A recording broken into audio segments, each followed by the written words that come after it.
वक्त जेपी नड्डा का संबोधन जारी। भारत की सोच को प्रतिपादित करते हुए दुनिया के सामने रखने का काम हमारे प्रधानमंत्री मोदी जी ने G20 के माध्यम से भी किया है।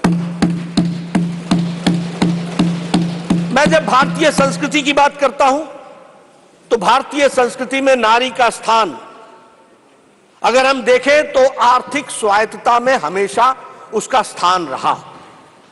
उसके सामाजिक जीवन में आर्थिक स्वायत्तता रही। अध्यात्म से लेकर अध्यापन तक नारी का विशेष योगदान रहा है। और अगर हम हड़प्पन काल की भी बात करें तो वो जो कांस्य की मूर्ति डांसिंग गर्ल है वह बताता है कि हमारे समाज में महिलाओं को कितनी स्वतंत्रता थी और कितना इंडिपेंडेंस था, यह भी उसमें से दर्शाता है। यह दीगर बात है कि कुछ हमारे जब हम गुलामी के काल से गुजरे, मेडिवल पीरियड से गुजरे, तो उस समय पर्दा सिस्टम से लेकर के महिलाओं का जरूर कुछ जो उत्थान का स्थान था उसमें कमी आई, लेकिन भारतीय संस्कृति में उसे हमेशा ऊर्जा का स्थान दिया गया, देवी का स्थान दिया गया, शक्ति के रूप में देखा गया।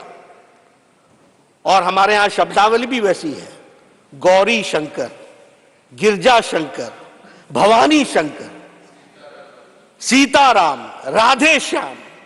अब हमको दुनिया समझाए लेडीज फर्स्ट, ये हमारे साथ एक तरीके से मजाक नहीं तो और क्या है। हमारी संस्कृति को समझने की आवश्यकता है। और वैदिक काल में भी विदुषियों की कोई कमी नहीं थी।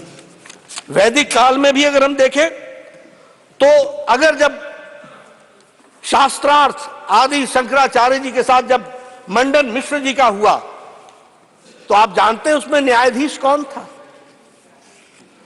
उसमें न्यायाधीश मंडन मिश्रा जी की पत्नी उभय भारती थी, यह भी हमको ध्यान में रखना चाहिए।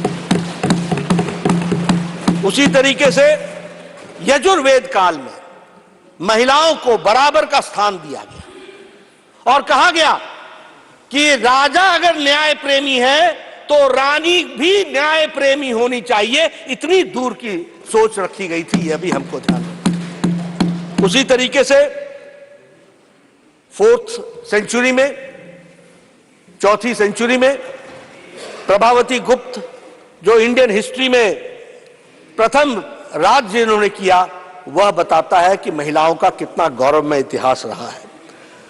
रानी जीजाबाई जो मराठा रानी के रूप में जानी गई, उनका जो गाइडेंस थी, उनका जो डायरेक्शन था, उसने छत्रपति शिवाजी को हिंदवी स्वराज्य बनाने के लिए प्रेरित किया। यह भी हमको ध्यान में रखना चाहिए।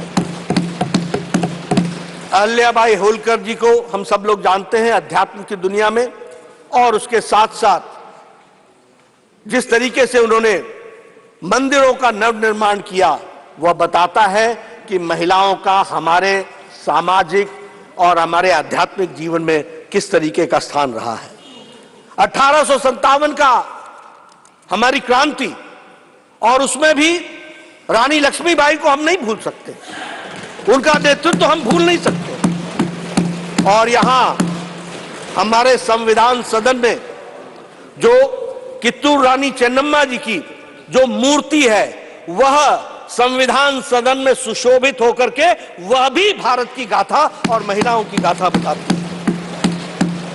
पोर्चुगीज के खिलाफ अगर कर्नाटक के महारानी अब्बक्का ने अगर लड़ाई लड़ी तो वह भी एक अपने आप में गाथा बताती है कि महिलाओं ने किस तरीके से हमारे विकास के लिए काम किया है।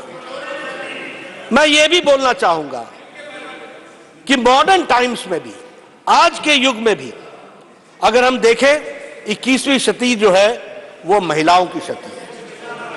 21वीं शताब्दी जो है वह महिलाओं की शताब्दी है। और फिर चाहे ज्ञान हो, चाहे विज्ञान हो, चाहे मिलिट्री एजुकेशन हो, चाहे सैन्य सुरक्षा हो, चाहे अर्थ जगत हो, हमें खुशी है कि आज हमारी भारत की महिलाएं अपने आप को लीडिंग रोल में लेकर के आई हैं और उन्होंने अपने आप को प्रतिस्थापित किया है और सम्मानित स्थान पर लेकर के आई हैं। It is not only there presence, but it is the position, वह सम्मानित स्थान जो उनको मिला है, जो उन्होंने हासिल किया है, यह बताता है कि भारतीय नारी किस तरीके से उन्होंने अपना योगदान किया है।